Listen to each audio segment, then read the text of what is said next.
Hey guys, welcome back again from Tampa Bay. Today I've got a review of a huge power bank, and it's making some pretty lofty claims. First of all, thank you very much to Topdon for sending this in for review. This is basically a multifunction jump starter slash anything charger. Let's go ahead and open it up, take a look inside, and then run it through some tests. I have one of my motorcycles draining its battery as we speak. If you've ridden bikes long enough, you're gonna do this at least once, and that's totally drain your battery by leaving your headlights on.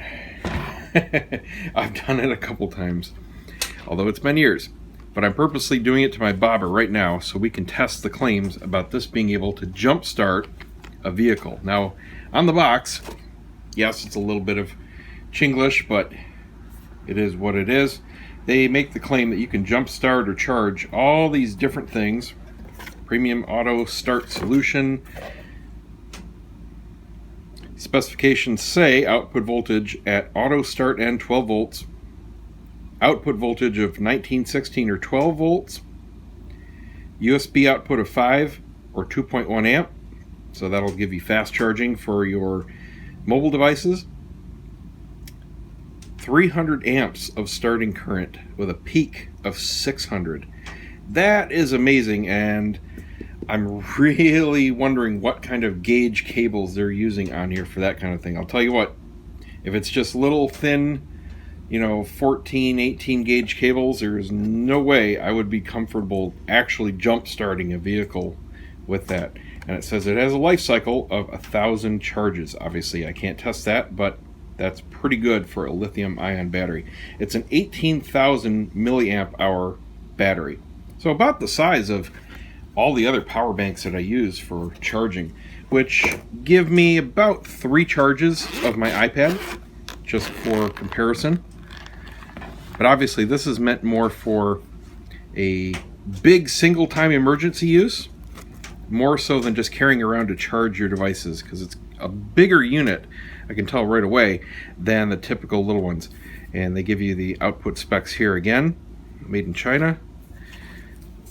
It's a nice little foam padded piece there in the middle separating. We've got a foam cutout to keep the actual battery unit secure. Now let's look at this. Oh cool, it's got a red emergency light, so I guess you could use that if you've broken down on the side of the road, set it down and you've got a nice warning flasher. Back in the day we used flares, if you can believe that, like actual messy old, very dangerous flares. So on the back we have an output jack, a little tiny one, power button, one USB power output at 2.1 amps, an input jack, on-off switch, and an engine start. Is that a, can't tell if that's a cover or a button. Looks like it's a cover. There we go. Okay, so it's just a rubber plug cover for the high current leads. Well, that's at least in the right direction. That's what I was worried about. And we've got a LED flashlight there, and not sure what these are. Guess we should read the instructions, huh? On the other side, got a whole bunch of accessories. Oh, that is cool. Okay, this is this is handy. I had to buy something very similar to this for like 25 bucks because I was at a shoot and I needed one particular power adapter that I didn't bring with me. So now I've got a little portable one of these, and it's on one of those zip cord kind of things. And now I will never be without the right tip for USB. So we've got the power in, we've got a micro USB, a mini USB, a lightning, and an old style Apple connector. Very cool. This is the one I actually needed. It was a while ago. Knock on wood, I haven't had to use it since I bought it, of course. But very nice to have this in here. Just alone, I'll tell you what, those do come in handy. And we have a car adapter. I'm assuming this is for charging the unit. Very, very lightweight. Nothing special there. Here's what I was really concerned about. Okay, these are definitely heavy enough for my comfort level, at least.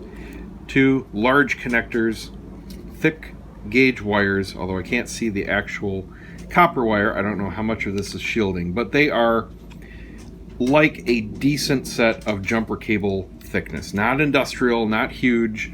We do have a fuse in here, and it did say they are fused for reverse polarity protection, and quite good alligator clamps on the end here. They're comfortable. They have a lot of clamping force. Printed on here is 10 gauge, so that's good. I have no worries about that. And moving on, we have an AC charging adapter, and I do need to see if this unit comes at all charged. You really never know. Very lightweight, probably not much in there. Okay, and we have, looks like a DC adapter plug, and this is, yep, probably to use with these multiple, this is really cool too, multiple, really covering the gamut of adapter tips. Good for pretty much any laptop out there. So that will come in handy, and I imagine this is going to plug right in. And there you go. So you can plug this into the battery bank, this end into whatever device you may need. This is going to cover virtually everything on the market.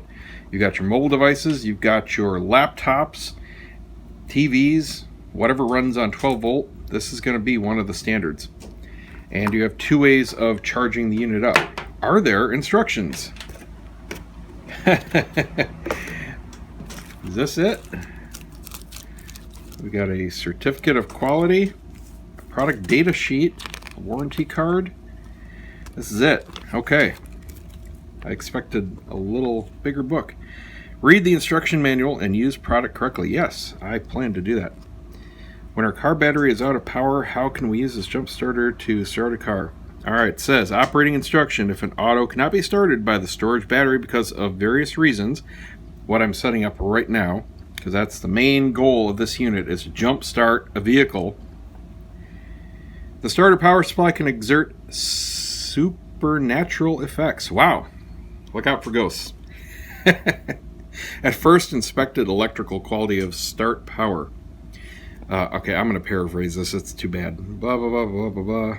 First step, connect the positive and negative.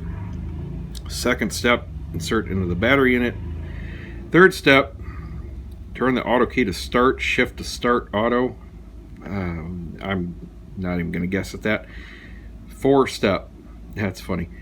Pull storage battery plug from start power and remove clip. Oh, okay, so basically just connect it and start your car like any other jump start. Any other notices here I need to know about? That's what I would like to see. Never connect the red and black clamps, blah, blah, blah. Okay, so basically I'm going to plug this in, assume it's not charged, and see there's no instructions about what these are, if they're just decoration, if they open. I have no clue. Don't know how to turn that on. Don't know how to turn that on. I guess I'll have to play around with it and figure it out for myself. Stand by.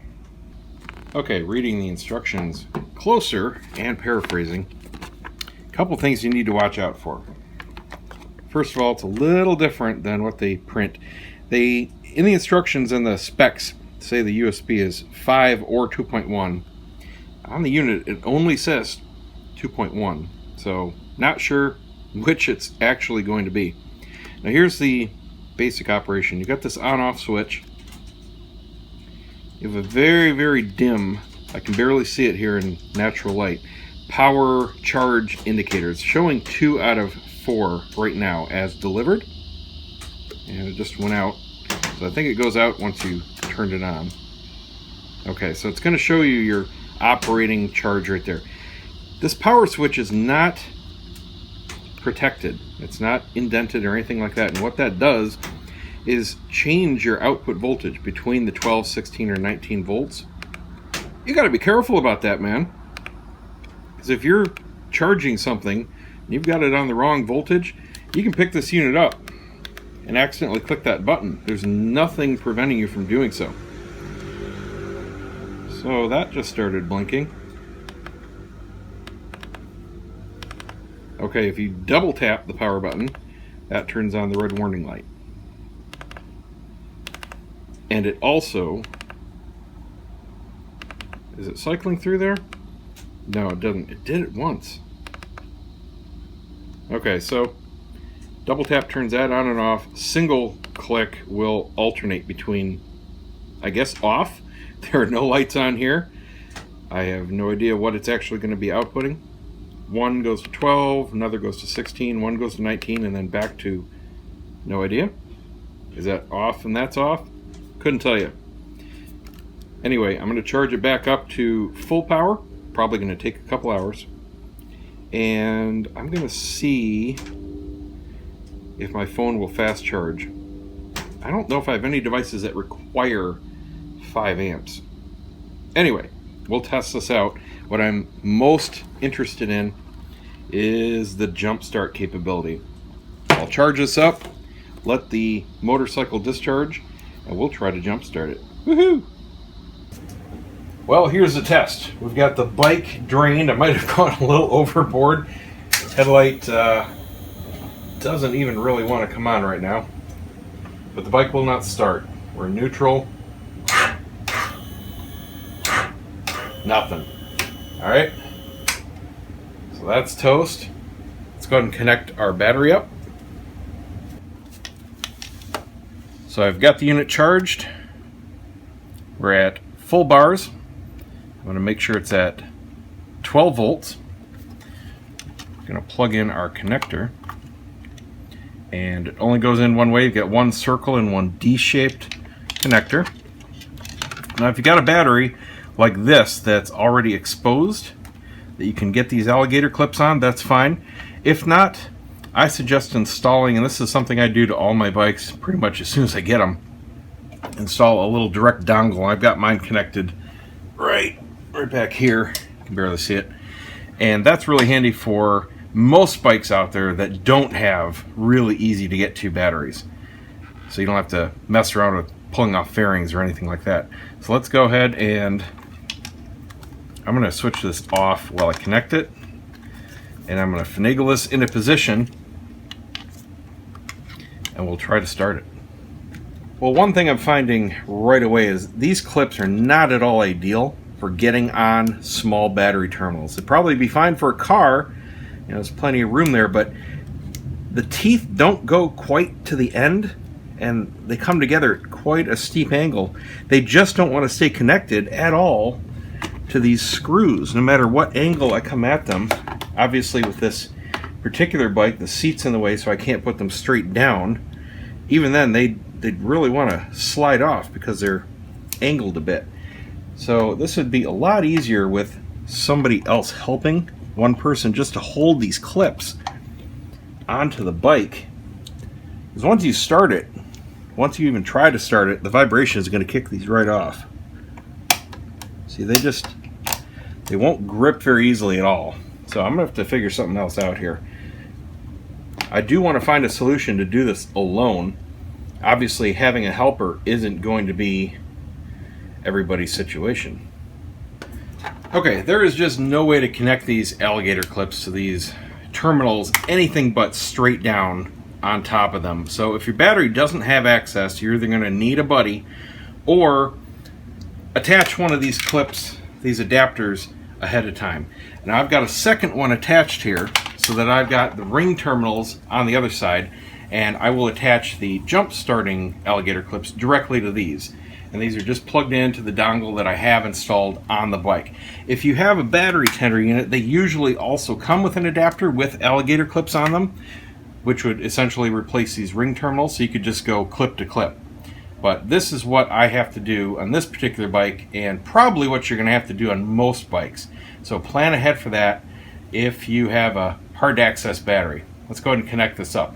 The other thing to be aware of is if you go adapter to adapter like this, the polarity is reversed. So you're going to be putting the red onto the black and the black onto the red if you have two adapter dongles, because it's not a straight through. Remember, it flips when you attach the two back to back. So we've got those attached. They are unequal lengths, so chances of them hitting are pretty low. And we're going to go ahead and plug it into the unit. I don't know if it has to be on or off. The on switch, I think, might just have to do with the output here and the USB jack. I think this is always hot. That's probably why it's covered. We'll see. Now this can only go in one way, so we'll plug it in. and we should be hot. Let's go ahead and try to start the bike. Key on. Got power. And starting. Nothing yet. Let's give it a second. Let's turn it on just in case that does have to be on. Starting again. Nothing. We'll give it about 30 seconds here. Let some juice build up. Check for any kind of heat. Wires are getting pretty hot, so it is flowing current, that's for sure. Not too hot to touch, but getting close. I don't see any smoke. That's a good thing. Let's try it again. Almost. All right, so it's not an immediate jump start. It's not like connecting a battery to battery or anything like that. Now this bike does turn on the headlight before you start it, so it is draining quite a bit more draw, say compared to my FJR, which does not turn on the headlights until the motor is running. That definitely would help in this case, but this is typical of most bikes. With the key on, that headlight is going to be burning. I'm going to give it another, say, 20 seconds here, because it was pretty close on that last one to just kick over. Wires aren't too bad.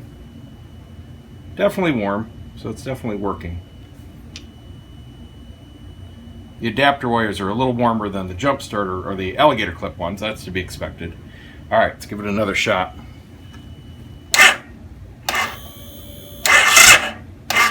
Almost. All right, you know what? I'm going to leave the key off, and I'm going to let this charge up the battery. I'll let this go for a few minutes, and we'll see if that works. It does not have enough juice on its own to start the bike, so that's a good test. It is not a jump starter. It may be able to recharge the battery enough so that it can start the bike, though. I'll be back in about 5 minutes. All right, let's give it another go. Key on. I'm going to start right away.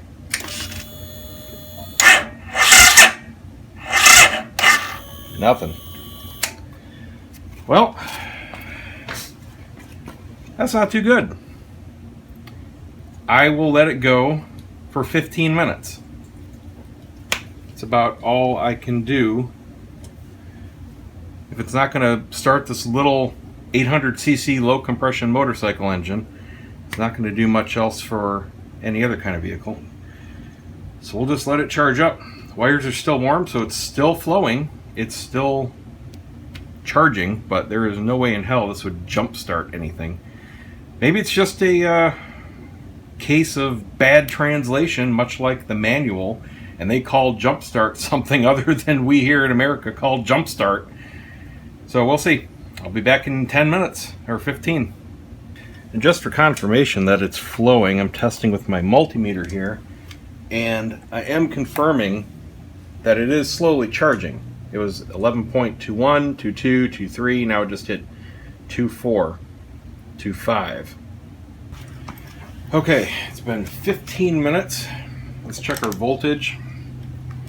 If it doesn't work here after sitting for 15 minutes to give it all it's got and charge up this battery, I'll personally consider it a fail, because if you have to let this thing basically recharge on a trickle charger, just get a freaking trickle charger. I mean, it's not going to help you. As it is, it doesn't jumpstart anything, period. So we're just looking for some saving grace here, and to see if it can even recharge the battery enough to start it. All we're looking for is one good start to get back down the road and get to some help or get a new battery or whatever. All right, we went from 11.2 to 11.4, so that's after 15 minutes. Let's check our remaining power level. It's down 1 bar. That the not lit ones still glow just because they're not separated. It's on 3 out of 4. So this is it. Let's go ahead and try to start it one last time. If that doesn't work, I'm just putting it on my real charger and getting back. Here we go. Key on, fuel pump's going, starting real quick.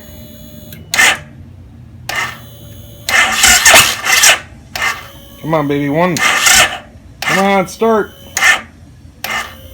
Nothing. Now the fuel pump won't even spin up right. So that's a fail. I'm sorry, but this just does not work as advertised. Plain and simple. Would it be any different if this was directly connected to the battery? I don't think so, because these do support jumping, and this is a low cranking amp engine. I mean, it's really low compression. These aren't smoking hot. Not a big deal. So that's that. It's probably a good battery bank, but as far as advertised as a vehicle jump starter, absolutely not. There you go, guys. Hope that helps somebody. Don't forget to subscribe, give me a thumbs up. We'll see you next time.